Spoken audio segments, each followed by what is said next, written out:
Madame Beauté est déjà là sur ce plateau, mais elle troque ce matin sa casquette de beauté contre celle de la mode. Rebecca, bonjour. Bonjour Eman. Ça va très bien? Comment tu vas ce matin? Ah oui, je vais super bien, je déborde d'énergie. Oui, ça se voit en plus. N'est-ce pas? Oui. Très bien. Alors, aujourd'hui, avec vous, on parle de l'évolution de la veste. Oui, tout à fait. Mesdames, Messieurs, bonjour et bienvenue dans votre rubrique. Ravi de vous retrouver encore ce matin pour parler de la mode. Aujourd'hui, on s'intéresse à la veste et à son évolution. Déjà, il faut savoir qu'une veste est un vêtement à manchettes longues couvrant la partie supérieure du corps qui s'ouvre sur le devant et ne descend pas plus bas que les hanches. La veste se porte au-dessus des autres vêtements. Quels sont les différents types de vestes qui existent? Sur quoi faut-il mettre une veste et quand aussi la porter? C'est important. On va essayer de répondre à ces questions et ce sera avec Michael Akpouvo. Il est habilleur conseil. Monsieur, bonjour. Bonjour. Merci d'être avec nous ce matin. Oui, tout le plaisir pour moi. Comment vous allez? Très très bien. D'accord. On veut comprendre déjà, la veste a fait son entrée au Bénin comment? La veste, nous la devons aux colonisateurs, puisque le missionnaire, faisant son apparition au Bénin, a voulu imposer sa culture. Sa culture qui fait partie son vêtement, c'est-à-dire la veste. Alors, très tôt, lorsque l'élite africaine a commencé, c'est-à-dire les premiers instruits, la tenue du colonisateur, c'était la veste. Alors, c'est adopté. D'accord. Ouais. Alors, dites-nous, quelle est la différence entre la veste et le costume? Le costume est un ensemble de vestes et de pantalons, c'est-à-dire chez l'homme. Maintenant, chez la femme, il y a la jupe qui est accompagnée de la jaquette, ce qui fait le tailleur. D'accord. Ouais. Alors, quels sont les accessoires quand on veut mettre une veste? Elle est accompagnée de quel accessoire?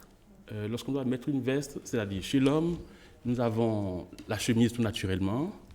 Elle est accompagnée de cravates pour les costumes, pour les vestes classiques. Maintenant, nous avons aussi des chemises à col cassé pour les vestes cérémoniales.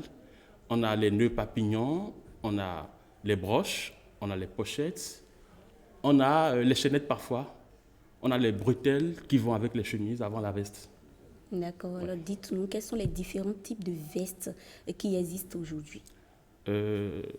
Aujourd'hui, nous avons en vogue les vestes, les blazers qui sont mis sur jean, très idéal pour le week-end.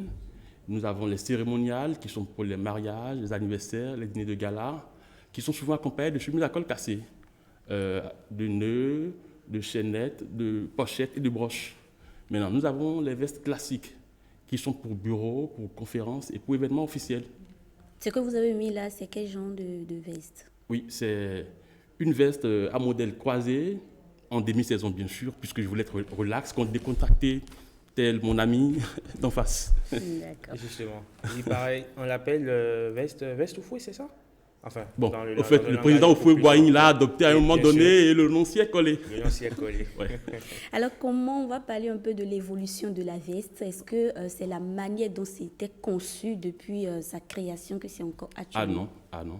La veste est un vêtement très très ancien. Elle est restée comme ça jusqu'au XVIIIe siècle.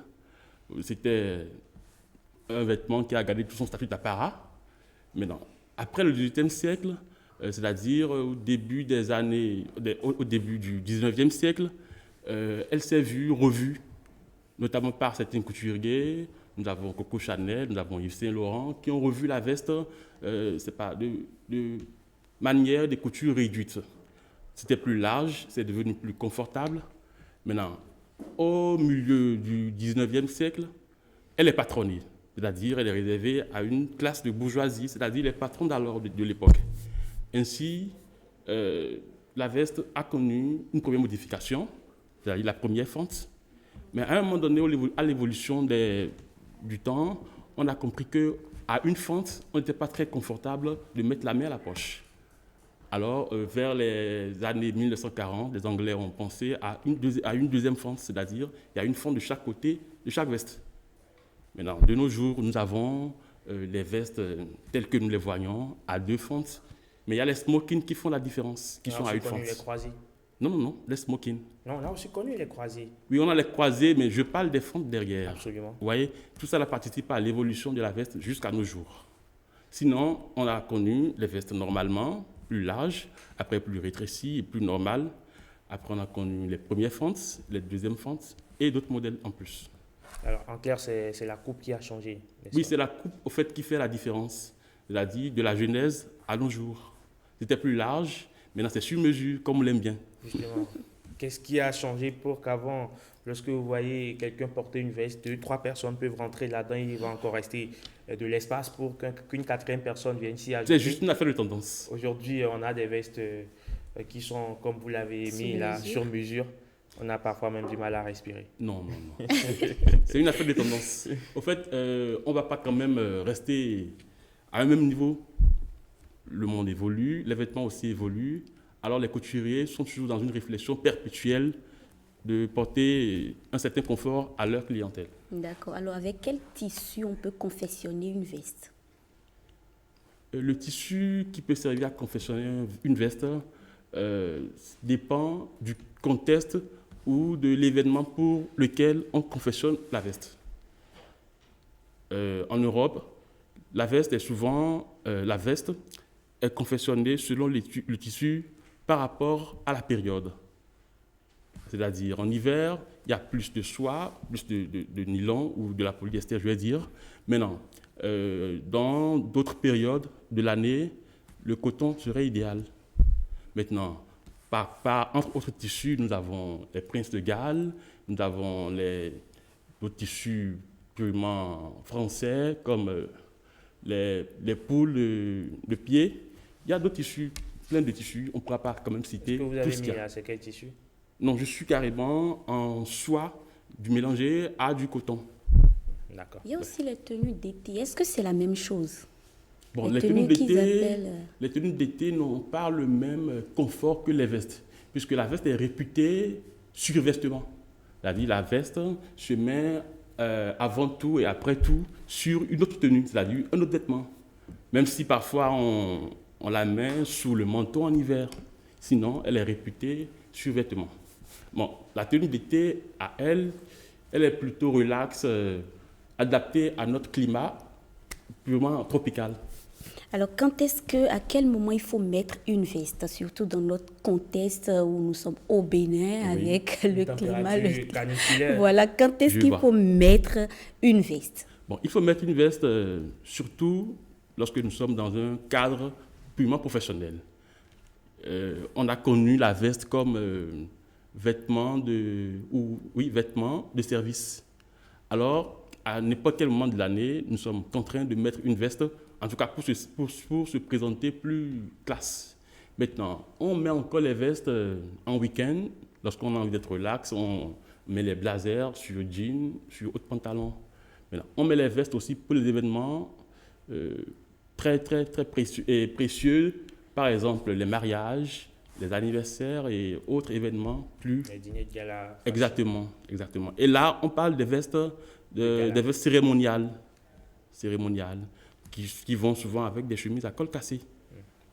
Mais Et quand oui, les gens allez-y. disent, tu permets, hein, quand les gens disent par exemple que quand tu mets une veste, tu es trop sérieux, tu as un air sérieux, est-ce que vous êtes d'accord? Ah non. On présente l'air sérieux selon comment on a porté la veste. Vous pouvez porter une veste purement boulot et vous êtes en cravate, chemise et tout ça. Là, c'est le monsieur sérieux. Maintenant, en week-end, exactement. Tout droit comme les employés de banque. Exactement. Qui n'ont pas de choix, bien sûr. Absolument, Vous parce voyez que là? c'est le dress code. Exactement. Maintenant, lorsque vous mettez une veste, c'est-à-dire un blazer en week-end, vous pouvez la mettre sur un t-shirt, sur un jean. Là, vous êtes plus relax et vous n'êtes pas sérieux là. Vous êtes plus VIP, non? Et vous êtes plus fête, Plus fun. en quelque sorte. Et où est-ce qu'on classe le redingote?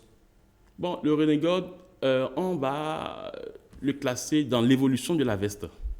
C'est-à-dire, le renegade est au niveau du 19e siècle, quand je parlais tout à l'heure là de l'évolution, de la modification de la veste par les Anglais. Le renegade est passé à ce niveau-là, à ce moment-là. D'accord. Ok. Alors, on va parler maintenant des vestes en pagne. Oui. Des vestes en paille. On sait que la veste est d'origine européenne, mais maintenant avec les vestes en paille, on peut le faire soi-même. Par exemple, au Bénin, en Afrique, ça se fait. Qu'est-ce que vous en pensez? Ça fait partie de l'évolution de la veste? Exactement. En fait, nous sommes en train de mettre un peu de notre culture à la culture que l'Européen nous a inculquée. C'est-à-dire, on a envie de s'émanciper, bien sûr. Alors, le pagne est un tissu africain par excellence. Alors, puisque nous avons vu nos dames en pagne, il faudrait que les hommes aussi commencent par adapter leur tenue, leur habitude vestimentaire à ce tissu-là, qui est si précieux pour nos mamans. Est-ce que vous le faites déjà ici au Oui, Bénin? déjà. J'ai même une ligne, je vais dire, donc, Les vêtements. de vêtements, bien sûr, où c'est des vestes confectionnées avec des pagnes. On appelle ça le style Le modache. style modache. Ouais. Parce qu'il faut réellement valoriser Notre culture, notre culture. on en a besoin. Peut-être du veste à base des crus, c'est possible. Oui, c'est possible. Hein. En fait, on peut utiliser tout tissu au monde pour confectionner une veste. Ça dépend du couturier, de son savoir-faire. D'accord. D'accord. Merci beaucoup, Monsieur Michael Akpovo. Je rappelle que vous êtes habilleur conseil. C'est tout le plaisir pour moi. Merci Et bien. le plaisir, justement, il est partagé, bien évidemment. Lui, il est déjà dans sa veste. Il a déjà mis sa veste, elle est grise, comme la mienne, bien évidemment. Lui, c'est Bruno Soili.